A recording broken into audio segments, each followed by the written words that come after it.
இவன் யாருன்னு பாருங்க. யாராவது ஒருத்தர் காங்கிரஸ், பாரதிய ஜனதா, இல்லை திமுக, முருகன் மாநாடு நடத்தின முருகனுக்கு தமிழில் மந்திரம் சொல்றது என்ன பிரச்சனை? எங்கும் தமிழ் எதிலும் தமிழ். என்னுடைய இறைக்கு முன்பு என் வழிபாட்டு தளத்திலே தமிழ் இல்லை.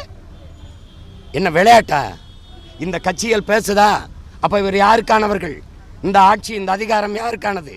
இந்த தலைவர்கள் யாருக்காக நிற்பார்கள்? என் உயிர் மொழிக்காக, ஒரு இனத்தின் உயிர் உரிமை மொழி, அதுக்கே நிற்காதவன் வேற எதுக்கு நிற்பான்? எதுக்கு நிற்பான்? எத்தனை ஆண்டுகளாக சகிக்க சொல்றீங்க நீங்க? தமிழ் மீட்சி உரணும், தமிழர் எழுச்சி உரணும்னா எங்க இருக்கு? வழிபாட்டு தலத்தில் இல்லை, வழக்காடு மன்றத்தில் இல்லை, படிப்பகங்களில் இல்லை, பள்ளி கல்லூரிகளில் இல்லை. இப்போ தான் அரசாணை தமிழில் வெளியிடப்படும்னு சொல்லுது. வெக்கமா இல்லை? வெக்கமா இல்லை? இது செய்யலை, நீ செய்யலைன்னு நான் பக்கத்தில் நான் செய்வேன். இந்த முருகன் கோயிலுக்குள்ள போய் கும்பாபிஷேகம் பண்ணதானா? அனுமதி நீ போட்டுக்க, நீ சமஸ்கிருதத்தில் போட்டுக்க, நான் போடுறேன். எங்கே முருகன் இருக்கான், எங்கே மக்கள் இருக்காங்கன்னு பார்த்துருவோம்.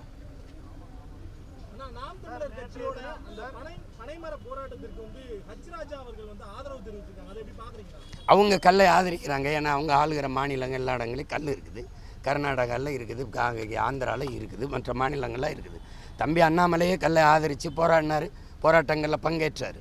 இப்போ அதில் இது கல்லுங்கிறதே இது இவங்க எப்படி பார்க்குறாங்கன்னு இல்லை. அவ்வையும் அதிகமானும் கல்லுண்டு பேசி கொண்டு இருந்தாங்க. இதுக்கு சங்க இலக்கியெல்லாம் பார்க்கல் இருக்குது.